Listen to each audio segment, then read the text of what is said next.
এই এলাকায় ব্রাজিলের পতাকা কেরা লাগাইছে? এই ভাই এইদিকে আনছে। কি হয়েছে? কোনো সমস্যা? এই এলাকায় ব্রাজিলের পতাকা লাগায় কার এত বড় সাহস? আরে ভাই কোয়েন না, ওই এলকো তুহিন আছে না, ওই হালা এই কামটা করছে। এলকো তুহিন ওরে একটু দইরা আনেনছে আমার সামনে। তুই ডাক দিছস, আমার দলের পতাকা আমি লাগামু, তোর বাপের কি?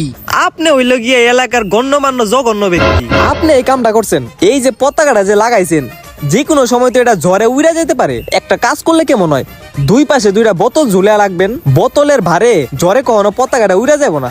হরে তুই ঠিক কথা কইছস, কালকে দিনের মধ্যে জানি দিহি তুই দুই সাইডে দুইটা বোতল লাগাইছস। কিরে বানছস? ভাই সব কাজ শেষ, দেখেন দুই পাশে দুইটা 7-আপের বোতল লাগাই দিছি। গেছে ছেলে যাত্রা করলে হজম কইরা নাচে হেলে দুলে এই